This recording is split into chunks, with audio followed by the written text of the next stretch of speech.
ॐ नमो भगवते वासुदेवाय। ॐ नमो भगवते वासुदेवाय।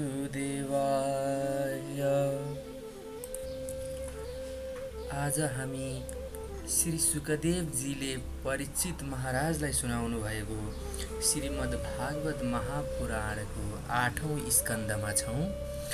यस स्कन्धमा भगवानका विभिन्न अवतारको वर्णन गरिएको छ, तर आज हामी गजेन्द्र मोक्ष वर्णन सुन्नेछौँ।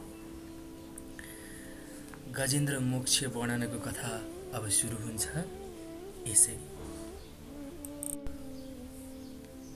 श्री सुखदेवजी भन्नुहुन्छ, हे राजन, क्षीरसागरमा त्रिकुट नामको एउटा प्रसिद्ध पर्वत थियो।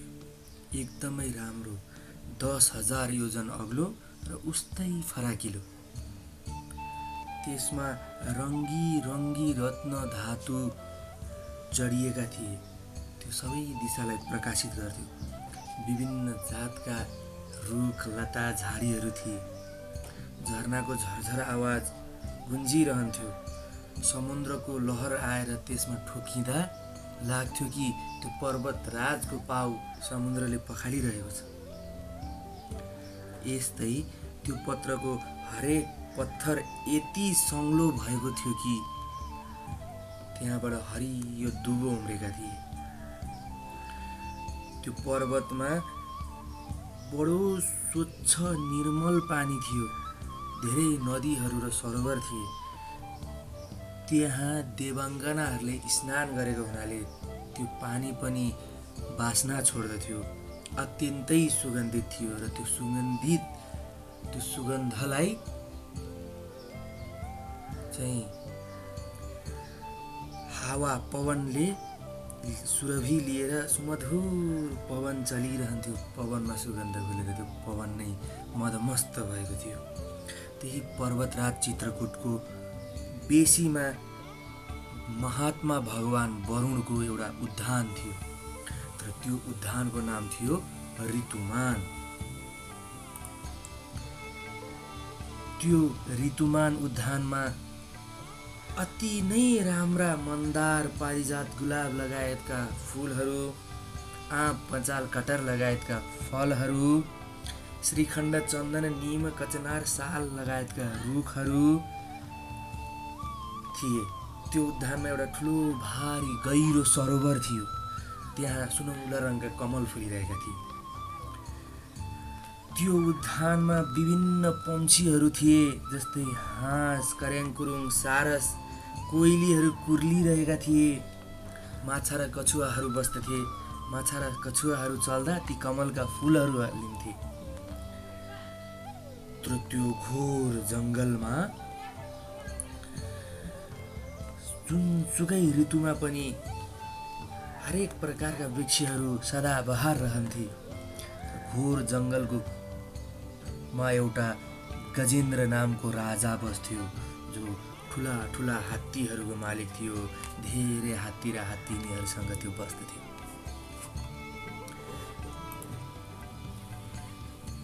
एक दिन त्यो गजेन्द्र राजा आफ्ना हात्तीनीहरूको साथमा, ढोइहरूको साथमा ठुला ठुला झाडी बुट्टालाई लतार पतार पार्दै जङ्गलमा पस्यो।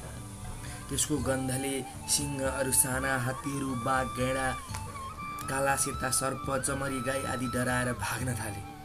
त्यसको कृपाबाट सुँगुर, भैँसी, स्याल, लङ्गुर, कुकुर यस्ता क्षुद्र जीवहरू कतै निर्भय भएर घुमिरहेका थिए। त्यो हात्ती गजेन्द्रको पछि पछि त्यसका साना साना छावाहरू पनि दौडिरहेका थिए। ठुला ठुला हात्ती र हात्तीनाहरू त्यसलाई घेरेर हेरिरहेका थिए। तिनीहरूको धमकबाट पर्वतराज चित्रकूट पनि हल्लिरहनु भएको थियो, कम्पयमान हुनुहुन्थ्यो। र धेरै गर्मी थियो त्यो बेलामा पर्वतराजमा, किनकि बेसीमा थिए तिनीहरू। र त्यसैबाट तिनीहरू व्याकुल हुन गएर तिनीहरूलाई प्यासले पनि सतायो। त्यसैमा तिनीहरूले त्यो गहिरो सरोवर देखे। त्यो गहिरो सरोवरमा फुलेका अरुण कमलहरूबाट र देवाङ्गनाहरूले स्नान गरेको त्यो जलबाट अत्यन्तै शीतल र सुगन्ध सहितको वायु आइरहेको थियो र त्यो देख्ने बित्तिकै गजेन्द्र राजा त्यसमा पसेर आफ्नो सुँड ठाडो पारेर पेटभरि पानी पियो र त्यस पानीमा स्नान गरेर आफ्नो थकावट हटायो। गजेन्द्र राजा मोहग्रस्त भएर आफ्नो सुँडमा पानी भरेर आफ्नो साथी हात्तीनी र छावाहरूलाई नुहाउन लागेको थियो र उसले मुखभरि सुँडभरि पानी हालेर खन्याउन लाग्यो। गजेन्द्र उन्मत्त भइरहेको थियो, धेरै उन्मत्त भइरहेको थियो। त्यस जुन समयमा गजेन्द्र उन्मत्त भइरहेको थियो, एउटा गोही पनिर क्रोधले रिसले चुर भएर त्यो गजेन्द्रको खुट्टा समातिहाल्यो। गजेन्द्र बहुत बलवान थियो, त्यसैले आफ्नो शक्ति अनुसार आफूलाई छुटाउन बहुत कोसिस गर्यो, धेरै कोसिस गर्यो, बडो कोसिस गर्यो, तर छुटाउन सके। अर्को हात्तीनीलाई मद्दतको लागि पुकार्यो, तर बलवान गोहीले समातेको थियो। कसैले सहयोग गरेन। अनि त्यो बडो विकरालले चिच्यायो, धेरै ठुलो स्वरले चिच्यायो। सबैजना बाहिर बसेर हेरिरहेका छन्। गजेन्द्र र गोही आफ्नो शक्ति लाएर पानीमा भिडिरहेका छन्। कहिले गजेन्द्रले गोहीलाई तानेर बाहिर ल्याउँछ, कहिले गोहीले गजेन्द्रलाई तानेर भित्र लैजान्छ, कहिले फेरि गजेन्द्रले बाहिर लैजान्छ, फेरि गोहीले भित्र लैजान्छ। यसरी लड्दा लड्दा लड्दा लड्दा 1000 साल बिते। यो देखेर देवताहरू पनि आश्चर्यमा परे कि 1000 वर्षसम्म युद्ध गर्दा दुवै चिनिन्छ। जब यसरी नै युद्ध गर्दै जाँदाखेरि त्यो गजेन्द्रलाई त्यो हात्तीलाई गोहीले जब तान्दै जलमा लिएर जान्थ्यो, जलबाट बाहिर निक्लिँदै गर्दा हात्तीको शरीरमा बल अत्यन्तै कम रह्यो, उसको मनमा उत्साह अत्यन्तै कम रह्यो, शक्ति पनि घटेर गयो। तर यता गोही जलचर प्राणी भएकोले उसको मनमा पनि केही भएन। उसलाई खाना चाहिरहेको थियो, खाना पाइरहेको थियो, उसको मनको उत्साह बढ्दै थियो। जलचर प्राणी भएकोले शक्ति घटेको थिएन, त्यसैले ऊ झनै बलियो हुँदै थियो, गजेन्द्र झनै कमजोर हुँदै थियो। यसरी आफ्नो शक्तिको घमण्ड गर्ने गजेन्द्र एक्कासी आफ्नो कालको नजिक पुग्दाखेरि आफ्नो शरीरप्रतिको मोह उसलाई भङ्ग भयो र आफ्नाले पनि उसलाई ठुलो ठुलो हेरिरहेको हुँदा आफ्ना प्रतिको मोह पनि उसलाई भङ्ग भयो। र यो गोही विधाताको पासो हो। अब भगवान श्री हरिले नै मलाई बचाउनुहुन्छ, अरूले मलाई सक्दैन। भगवान श्री हरि नै मलाई आश्रय दिन सक्नुहुन्छ। भगवान श्री हरि नै सबैका आश्रय हुनुहुन्छ। उही श्री प्रभुलाई सम्झिन्छु भनेर आफ्नो बुद्धिले यस्तो निश्चय गरेर गजेन्द्रले आफ्नो मनलाई एकाग्र बनायो र पूर्व जन्ममा सिकेको एउटा स्तोत्र पाठ गर्न र भगवानको स्तुति गर्न लाग्यो। त्यसैलाई गजेन्द्र मोक्ष स्तोत्रम भनिन्छ। गजेन्द्र भन्दछन्, जो जगतको मूल कारण छ र सबैको हृदयमा पुरुषको रूपमा विराजमान हुनुहुन्छ एवं समस्त चेतनाको विस्तार हुन्छ, उनै भगवानलाई म नमस्कार गर्छु। प्रेमले म उहाँको ध्यान गर्दछु। तपाईँ सबैको मूल कारण हुनुहुन्छ। तपाईँको कुनै कारण छैन तथा कारण भएर पनि तपाईँमा विकार या परिणाम हुँदैन। यसैले तपाईँ अनौठो कारण हुनुहुन्छ। तपाईँलाई मेरो बारम्बार नमस्कार छ। तपाईँ समस्त नदी झरना आदिको परम आश्रय समुद्र हो। त्यस्तै तपाईँ समस्त वेद र शास्त्रको परम तात्पर्य हुनुहुन्छ। जस्तो कुनै दयालु पुरुषले फन्दामा परेको पशुको बन्धन काटिदिन्छ, त्यस्तै तपाईँले म जस्तो शरणागतको फाँसी काटिदिनुहुन्छ। तपाईँको शक्ति अनन्त छ। तपाईँ शरणागत वत्सल हुनुहुन्छ। तपाईँलाई बारम्बार प्रणाम गर्दछु। तपाईँको माया अहम बुद्धिबाट आत्माको स्वरूप छोपिन्छ। यसले यो जीव आफ्नो स्वरूप जान्दैन र तपाईँको महिमा जान्दैन। तपाईँको महिमा अपार छ प्रभु।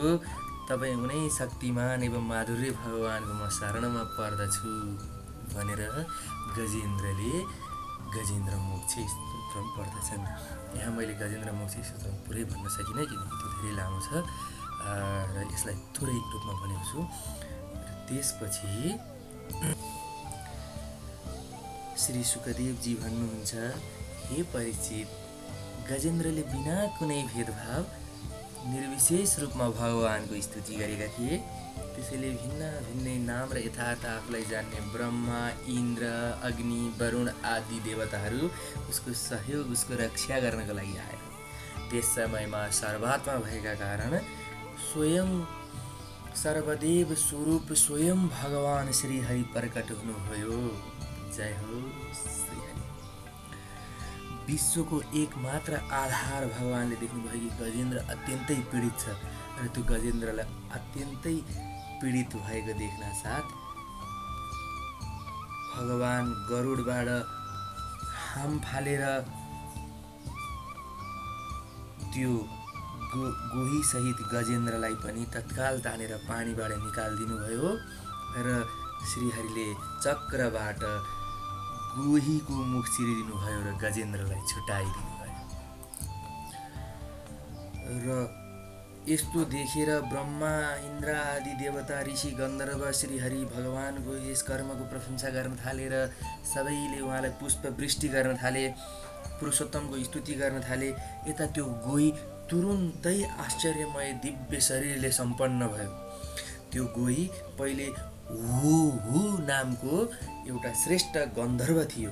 देवताको श्रापले गर्दा यस्तो गति उसले पाएको थियो र आज सर्वेश्वर भगवानको स्पर्शले मात्र त्यसको सम्पूर्ण श्राप कट्टा भयो। त्यसैले ऊ आफ्नो लोक गयो भगवानलाई प्रणाम गरेर। यता गजेन्द्र पनि भगवानको स्पर्श पाउन साथ चतुर्भुज भइहाल्यो। गजेन्द्र पूर्व जन्ममा द्रविड देशको पाण्ड्य वंशी राजा थियो। त्यस राजाको नाम थियो इन्द्रधुम्न। त्यो भगवानको अत्यन्तै श्रेष्ठ उपासक र यशस्वी थियो।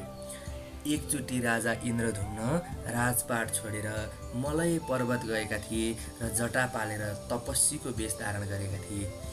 एक दिन स्नानपछि पूजाको समयमा मन एकाग्र गरेर मौन वृत्ति भएर सर्वशक्तिमान भगवानको आराधना गर्न लाग्दै थिए।